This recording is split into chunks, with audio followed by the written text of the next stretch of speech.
اشتقت لأهلي وناسي. اشتهي عند الصبحيات روح اقعد عند ابو جمال واشرب قهوة.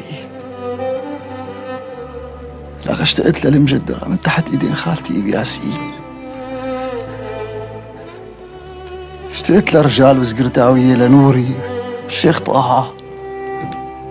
لك حتى شكري اشتقت له واشتقت لأهداته. ما حدا عم يحس فيني. اشتقت لمخدتي واشتقت للفرشة، اشتقت لبيتي. لك حتى باب بيتي اشتقت له. لك يا عوب الله وكيلك.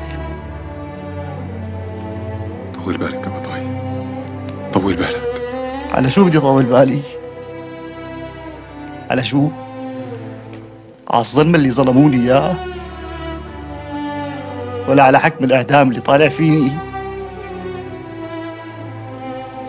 ولا على العيشه الملوكيه اللي الكلاب ما بتقبل تعيش فيها؟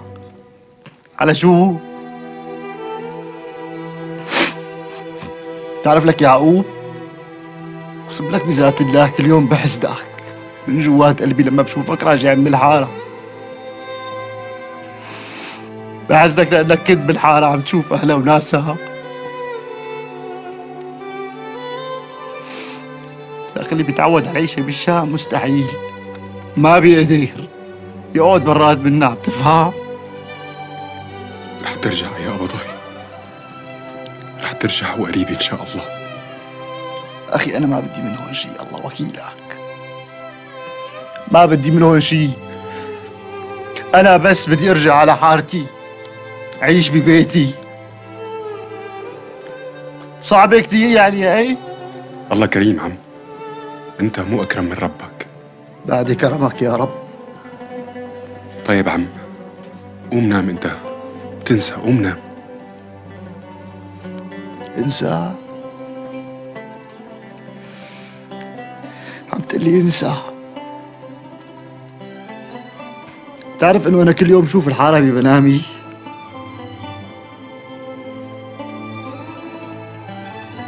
الله كريم. هي 10 سنة، 10 سنة يا يعقوب بدي اقضي رمضان برات حارتي.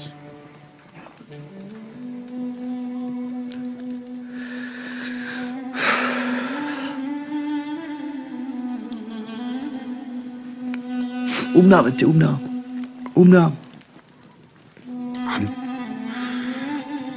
عم لا تتضايق، والله لما بشوفك متضايق بتسكر كل الدنيا في وجهي.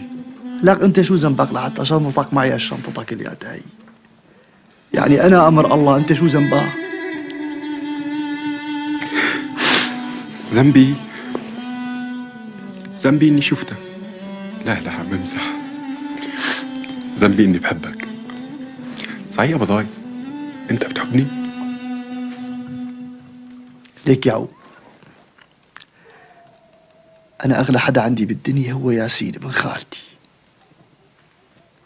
وانت وابو دياب الله وكيلك بمعزة ياسين. طيب ابو ضاي، انت بتعرف المثل اللي بيقول من عمود لعمود بيفرجها ربك المعبود؟ طيب بدي احكي لك قصته، اسمع. كان يا مكان في قديم الزمان، كان في واحد في الشام انظلام، وهيك مثل حكايتك انحكم اعدام. قام جابوه على المطرح اللي بده ينعدم فيه. في هذا المطرح كان في عمودين كبار، هدول العواميد هن اللي بيشنقوا الخلق عليهم. طلعوه على أول عمود وحطوا المشنقة برقبته. طلع بربه وقال: يا رب، يا رب المظلوم والظالم، أنا مظلوم وكلت أمري إلك. قام هذا العمود اتزحزح من مطرحه، طلع مو مثبت مليح. نزلوه من أول عمود وطلعوه على التاني.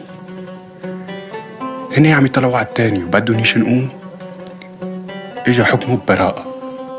لا إله إلا الله. إيه، وهيك صاروا يقولوا من عمود لعمود بيفرجها ربك المعبود.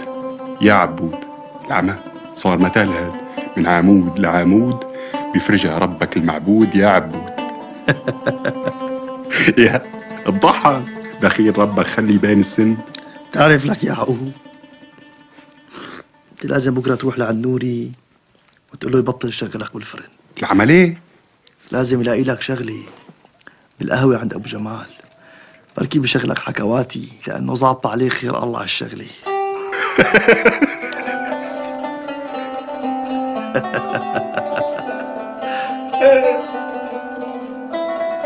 الله وكيلك ضحكت لي مالي نفس. يا شاهد الله يشغل امبارح. لين عم يا ايمن امرك يا من العسل. لين حبيبي تعرف حجي تعرف على السوق. هذا يا مارو يا ابن العسل السوق. هذا يا مارو تعال قلبك يا صاير.